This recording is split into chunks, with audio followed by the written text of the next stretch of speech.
ఎవరు ఫోన్లో? అది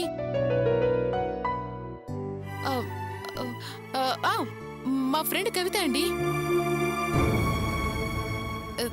దాంతో మీ జాబ్ గురించి చెప్పాను. మాదాపూర్ విఎస్పి సాఫ్ట్వేర్ సొల్యూషన్స్ లో తనకి తెలిసిన వాళ్ళ ద్వారా మీకు జాబ్ చూసిందంట. రేపు మార్నింగ్ 10 గంటలకు ఇంటర్వ్యూ అంట. అలాగా. శాలరీ ఎంతట? మొదట 12,000 ఇస్తారంట. తర్వాత మీ పర్ఫార్మెన్స్ ని బట్టి ఇంక్రీజ్ చేస్తారంట. సరే, మార్నింగ్ డిస్కస్ చేసి డిసైడ్ చేద్దాం. వెళ్ళి పాలు తీసుకురా.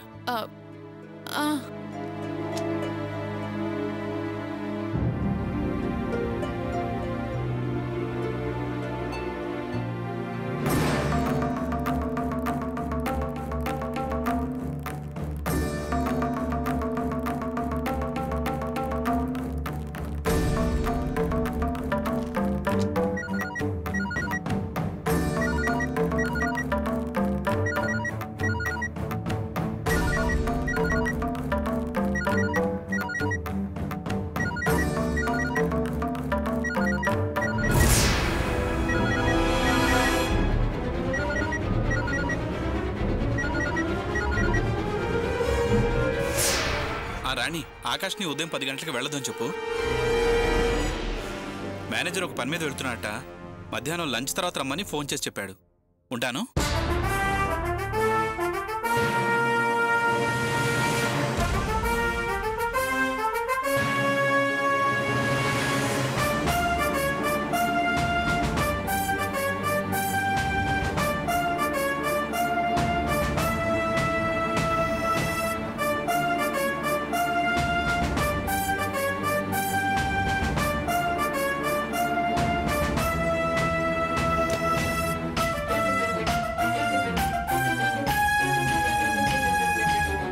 ఆకాష్, వేడి చేసి తెచ్చేసరికి కొంచెం లేట్ అయింది. ఫోన్ ఎవరు చేశారని చెప్పావు? అదే నా ఫ్రెండ్ కవిత అని చెప్పాను. ఆ కవిత మళ్ళీ ఇప్పుడు ఫోన్ చేసింది.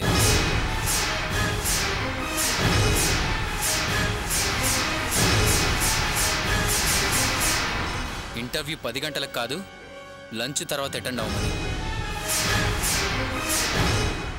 ఫోన్లో మాట్లాడింది ఆ వినోద్ గాడే కదూ? చెప్పవే, వాడే కదా? అవును ఆకాష్, నీకోసం ఉద్యోగం చూశారు. ఆయన తెలిస్తే నువ్వు కోప్పడతావని, ఇంటర్వ్యూకి వెళ్ళవని నా ఫ్రెండ్ కవిత అని చెప్పాను. వినోద్ మాట ఇంట్లో ఎత్తద్దంటే ఇప్పుడు వాడు ఏర్పాటు చేసిన జాబ్కి నేను వెళ్తానా? నాకు ఉద్యోగం వెతుక్కోవడం తెలుసు.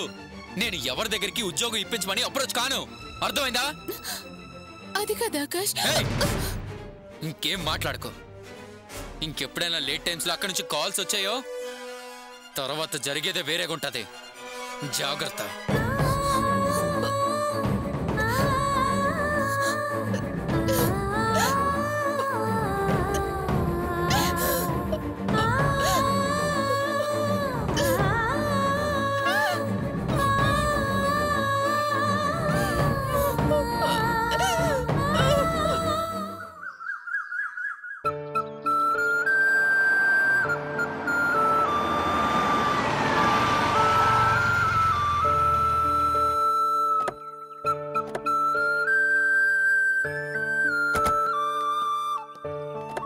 రండి నాన్న. జాగ్రత్తగా నాన్న.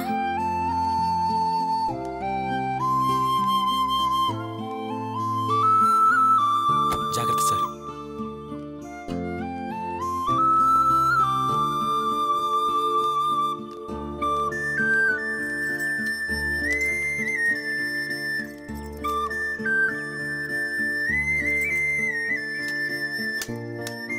రండి. పదమ్మా.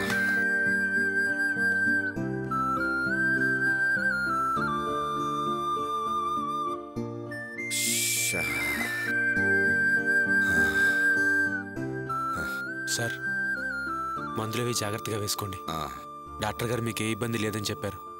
ఏ విషయం గురించి ఆలోచించకుండా హ్యాపీగా విశ్రాంతి తీసుకోండి సార్. నందిని, నువ్వు కూడా సార్తో ఊరికే వాదించొద్దు. ఆయనకి కాస్త రెస్ట్ ఇవ్వు. ఆయన్ని మనశ్శాంతిగా ఉండని.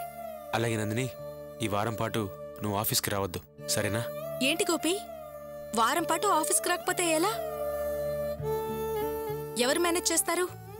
ఆఫీస్లో చాలా పనులు పెండింగ్లో ఉన్నాయి. రేపొస్తాలే. నందిని, ఎన్ని పనులున్నా సరే నేను చూసుకుంటాను. అంతగా నీతో అవసరమైతే నేను కార్ పంపిస్తాను. ఆఫీస్కి వచ్చి మళ్ళీ ఇంటికి వచ్చేద్దు గానీ ఆఫీస్ పనుల్లో పడి సార్ని నిర్లక్ష్యం చేయొద్దు. ఎందుకు చెప్తున్నానో అర్థం చేసుకో. సార్ని మాత్రం చాలా జాగ్రత్తగా చూసుకో, సరేనా? సరే, నువ్వు ఆర్డర్ వేశాక చేసేదేముంది? ఓ 4-5 రోజుల తర్వాత ఆఫీస్కి వస్తాలే. నందిని, ఈ డబ్బు ఖర్చులు కొంచెం. హాస్పిటల్ బిల్స్ అన్ని క్లియర్ చేసావు కదా గోపి, మళ్ళీ ఈ డబ్బెందుకు? మందులు కొనడానికి టెస్టులు చేయించడానికి ఉంటాయి, ఉంచు. నా దగ్గర కొంత డబ్బుంది. నీ దగ్గర డబ్బున్నా చేతిలో డబ్బుంటే ధైర్యంగా ఉంటుంది. ఉంచు, నా మాట విను. ఉమ్. సార్, మరి నేను బయలుదేరుతాను. వస్తాను సార్, వస్తాను నందిని. సరే గోపి. గోపి, ఒక్క నిమిషం. నీకెలా చెప్పాలో తెలియడం లేదు. చాలా థ్యాంక్స్ గోపి. థ్యాంక్సా? దేనికి నందిని? మా నాన్న క్షేమంగా ఇంటికి రావటానికి కారణం నువ్వే కదా గోపి. నందిని, ఈ మాత్రం చేసిన దానికి నాకు నువ్వు థ్యాంక్స్ చెప్తే నువ్వు నాకు చేసిన దానికి నేను నీకు ప్రాణమే ఇచ్చేయాలి. సర్లే, నాన్నగారు జాగ్రత్త. వస్తాను.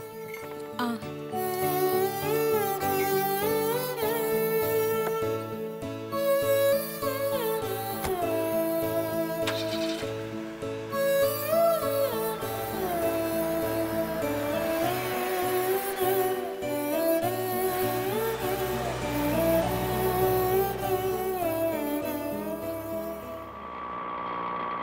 ఇక్కడ బాబు.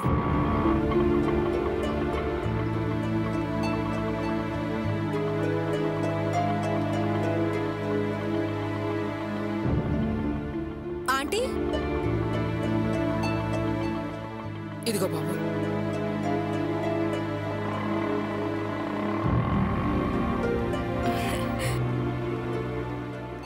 బాగున్నారా ఆంటీ? నాన్నగారిని హాస్పిటల్ నుంచి ఇంటికి తీసుకొచ్చేసారమ్మా? తీసుకొచ్చేసాం.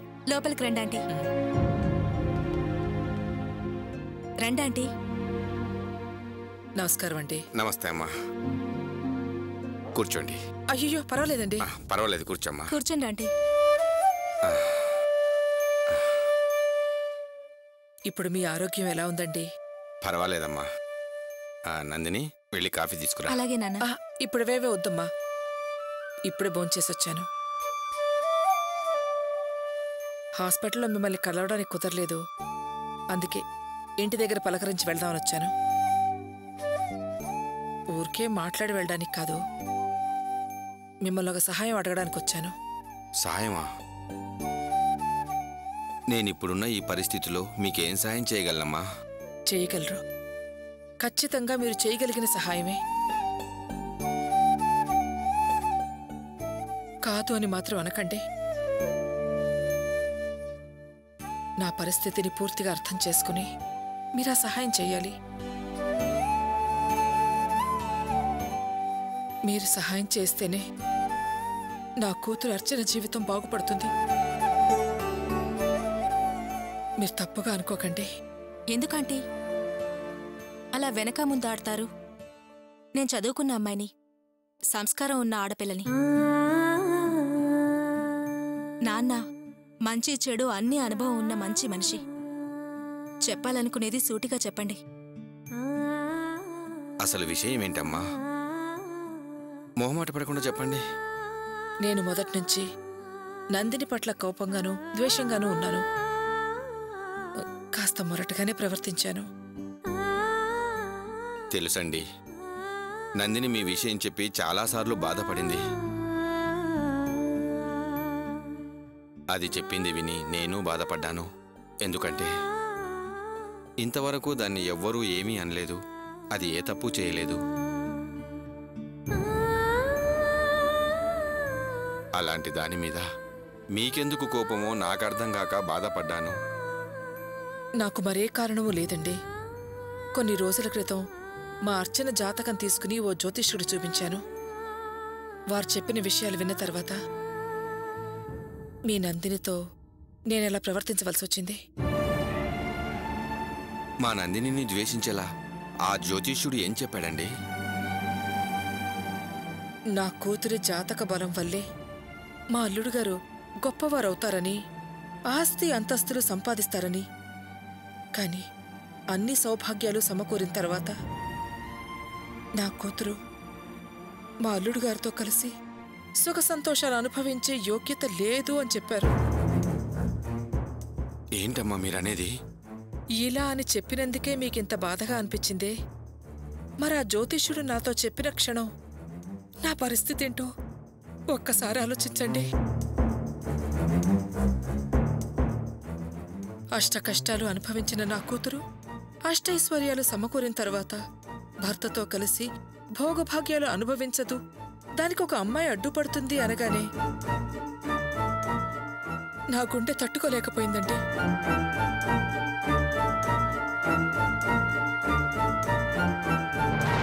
పైగా ఆ అమ్మాయే మా అల్లుడు గారికి సహాయంగా ఉంటుంది అని చెప్పేసరికి నా పై ప్రాణాలు పైనే పోయాయి.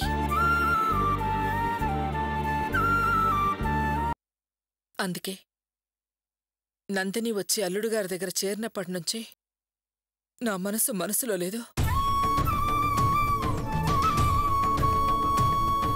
ప్రశాంతంగా నిద్రపోయిన రోజే లేదండి.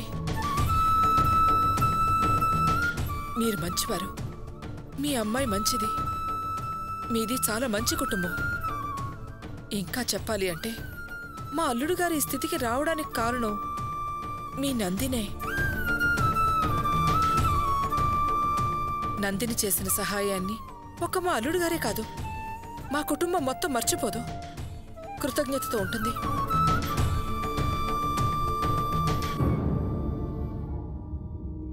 అయితే ఆ జ్యోతిష్యుడు చెప్పిన విషయం విన్న తర్వాత నా స్థానంలో మీరుండి ఒక్కసారి ఆలోచించండి.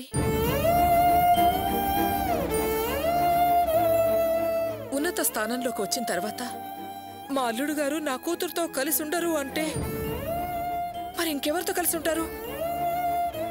మీ అమ్మాయితోనే ఉంటారని కదా అర్థం. ఏంటమ్మా మీరు అంటున్నది? నా కూతురు గురించి తప్పుగా మాట్లాడకండి. దయచేసి కోపం తెచ్చుకోకండి, కొంచెం నిదానించండి. జ్యోతిష్యుడు చెప్పింది ఎక్కడ నిజమవుతుందోనని నేను భయపడ్డంలో తప్పుందా చెప్పండి. దయచేసి నా పరిస్థితి అర్థం చేసుకోండి. ఈ విషయం చెప్పడానికైనా మీరు మా ఇంటికి వచ్చింది? వెళ్ళండి, దయచేసి వెళ్ళండి. కోపడకండి నందిని, మీ నాన్నగారికి కోపం రావడం న్యాయమే. కూతురు గురించి తప్పుగా మాట్లాడితే ఏ తండ్రికైనా కోపం వస్తుంది. అలాగే నా భయంలో కూడా న్యాయం ఉంది. దాన్ని నువ్వు కొంచెం అర్థం చేసుకోమ్మా. నిన్ను నేను ద్వేషించింది ఎందుకో తెలుసా? నువ్వు అర్థం చేసుకుని మా అల్లుడు గారిని వదిలేసి వెళ్తావని. నందిని, నేను హాస్పిటల్ నుంచి క్షేమంగా బయటపడి వచ్చాను. ఇప్పుడు ఈవిడ మాటలకి నేను మళ్ళీ హాస్పిటల్ పాలయ్యేలా ఉన్నాను. దయచేసి ఆవిడని బయటికి వెళ్ళమని చెప్పు. నాన్న, కాస్త ఓపిక పట్టండి. అసలు ఆవిడ గారు ఏం చెప్పాలనుకుంటున్నారో పూర్తిగా విందాం. చెప్పండి. జీవితకాలం నా కూతురు అల్లుడు కలిసి ఉండాలని, వాళ్ల మధ్యన ఎవరో చేరి చిచ్చు పెట్టకూడదని కోరుకోవడంలో నా తప్పు లేదు కదమ్మా. నందిని, నేను చాలా రోజులుగా భయపడుతున్నాను. గోపి, అర్చన కన్నా నీకే ఎక్కువ ప్రాధాన్యత ఇస్తున్నారు. ఈ విషయాలన్నీ నేను నేరుగా వాళ్ళతో మాట్లాడలేను కదా, అందుకే నీ దగ్గరకు వచ్చాను. నువ్వు మనసు పెడితే సమస్య పరిష్కారం అవుతుందమ్మా. అప్పుడే నేను ప్రశాంతంగా ఉండగలుగుతాను. మీకు నా మీద ఇలాంటి అభిప్రాయం ఉందని, అది మనసులో పెట్టుకుని నాతో అలా ప్రవర్తించారని ఊహించలేకపోయాను. అయినా మీ మాటలు, మీ భయాలు నాకు అనవసరం. అర్చన జీవితానికి ఇబ్బంది కలగకుండా ఉండటానికి ఇప్పుడు నన్నేం చేయమంటారో చెప్పండి. ఏమీ లేదమ్మా. మా అల్లుడు గారి కంటికి కనిపించకుండా నువ్వు ఎక్కడికైనా వెళ్ళిపోవాలి.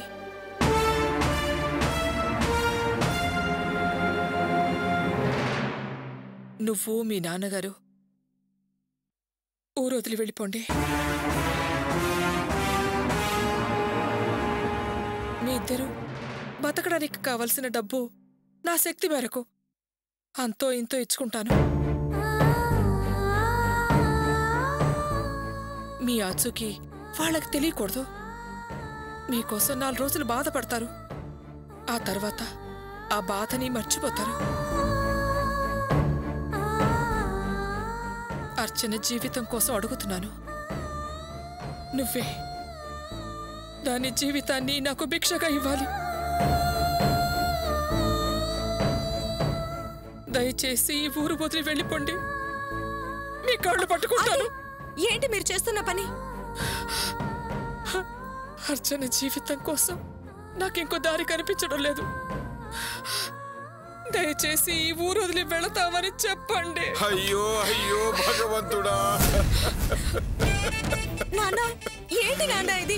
ఏడవకండి. మీకేమన్నా అయితే నేను తట్టుకోలేను. ఏడవకండి నాన్న. ప్లీజ్ నాన్న, నా మాట వినండి. చూసావా అమ్మా, మన పరిస్థితి ఎలా దిగజారిపోయిందో చూసావా? ప్రపంచంలో ఏ తండ్రి కూతురికి ఇలాంటి పరిస్థితి రాకూడదు.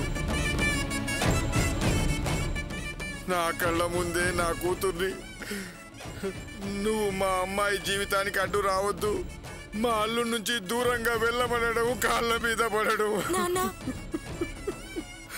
ఎంత నీచ స్థానంలో ఉన్నామా అనిపిస్తుంది. నాకు బతకాలనిపించట్లేదు. ఏంటి నాన్న? అమ్మా, మనం అసలు ఎవరికి ఏ అన్యాయం చేశాము, ఏం ద్రోహం చేశాము? గోపి వృత్తికి పునాది వేసింది నేను, దాన్ని అభివృద్ధిలోకి తెచ్చింది నువ్వు. మనం పెంచిన చెట్టు నీడలో కాస్త సేద తీరాలనుకోవడం తప్ప. అమ్మా, మన మూలంగా ఆ చెట్టుకు చీడ పడుతుందని భయపడి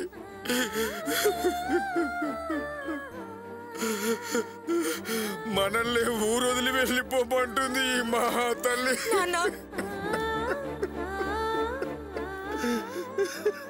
మనల్ని ఎలాంటి వాళ్ళ కింద జమ కట్టి. ప్లీజ్ నాన్న, మీరు కాస్త ఓపిక పట్టండి. ప్లీజ్ నాన్న, ఏడవద్దు. మీరు కూర్చోండి.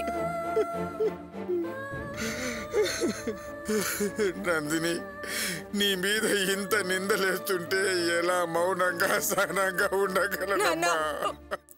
నాన్న, దయచేసి కొంచెం ఓపిక పట్టు నాన్న. ప్లీజ్ నాన్న. దయచేసి తప్పుగా అనుకోకండి.